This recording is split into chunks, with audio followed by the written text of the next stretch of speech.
So, I don't usually do videos like this. I don't do reaction videos. I don't things like I watched this trailer and I couldn't believe what I was seeing. And Kendra likes this kind of games. So, she likes these games that have survival and crafting elements and farming stuff, town building. She hasn't seen what PALWORLD is. This is going to be the first time she's going to take a look at what this game is at all. And I really wanted to capture her reaction to it live. So, this is going to be PALWORLD. Watch. Like Pokemon. Yeah, it's like Pokemon. Pocket.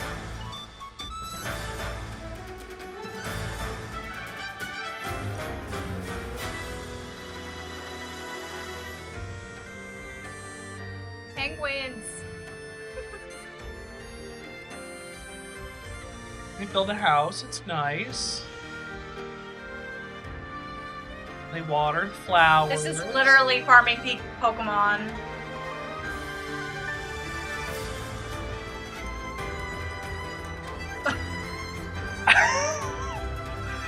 So, you get Is that this here- allowed? So... Fire Gyarados. So hold on. You haven't gotten to the good part yet. She picks up the sheep and uses it as a human shield! And then just yeets it out of the way, that bird just kills that man! And you have fully destructible environments, you could use these fake Pokemon. They're making guns! You get to go hunting!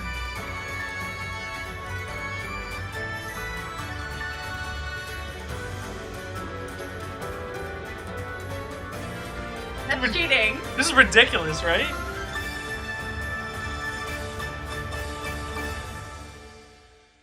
So that's the trailer for PALWORLD.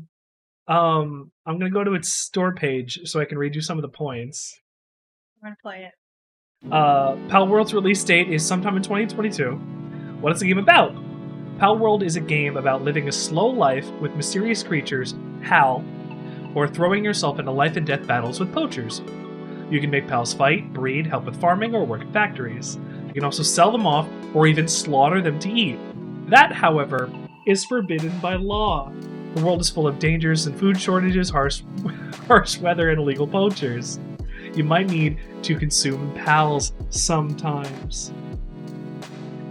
You can ride and fly and swim and dig holes and explore all over the place. Do you want to build a pyramid? You can have a large number of pals work on the construction. Don't worry, labor laws won't be applied to pals. It is essential for automation to let pals do most of the manual work. Build a factory and place pals in it.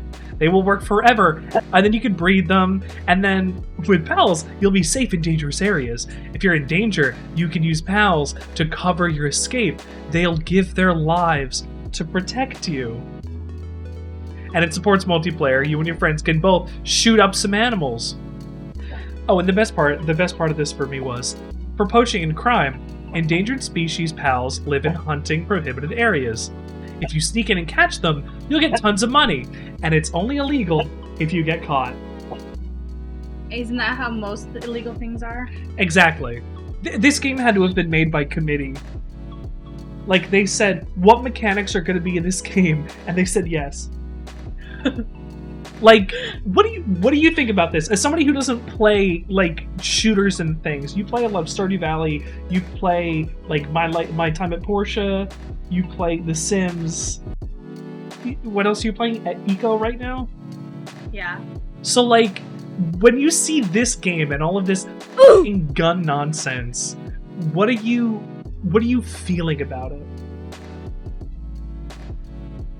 I gotta tell my friends. No. No way. No, you are not playing this. Why not? No. My money. This looks like the game where they take Nintendo assets and throw them into Unreal Engine Yeah, and like just say Nintendo, hire this man. This is very much like a knockoff. This is like Temtem but with gun. Oh no, Temtem is another Pokemon thing. It's like Ooblets but with gun. okay. Oh my god. Sometimes you just gotta shoot some animals. I'm gonna tell you what I feel about this in a second. Go away. Bye. You're done. Bye. PALWORLD looks like the kind of video game you would see coming out of a television show that's trying to ape off of the popular game of the day while being legally distinct enough to survive on its own. An open-world crafting, survival, town-building, dungeon-crawling shooter with team management, breeding, farming, and hunting mechanics thrown in for good measure. The only thing it's really missing at the moment is some kind of looter shooter hook, but I guess we'll find more of that out when we see more in-depth gameplay. This is the kind of game that you would see designed by committee, something that would come out of like ActiveBliz, and I said to my wife, the mechanics available for players to discover and experience within the game are all of them, every single one you could think of. And despite as much work seems to be getting put into this game, it looks as generic as possible. The Pokemon-esque cutesy monsters they really don't help at all.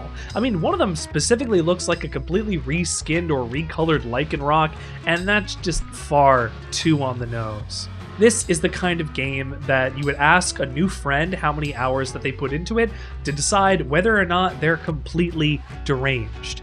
Anything over 2 or 3 hours just to see what the game is like, and you should probably avoid them at all costs. There is so much to do in this game, but none of it looks like it can be really that fulfilling.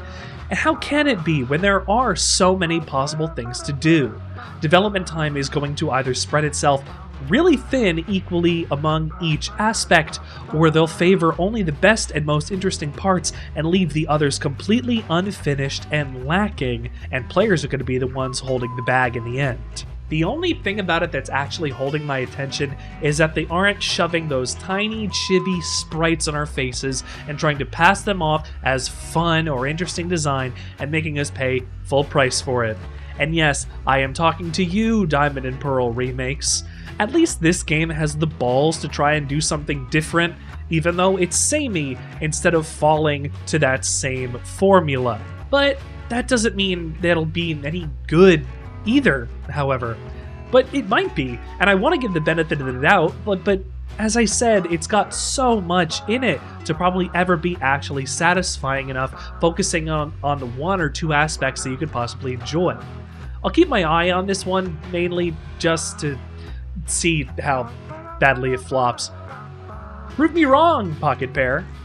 I would really love to see that happen. And thank you for checking out this video. I do really appreciate it.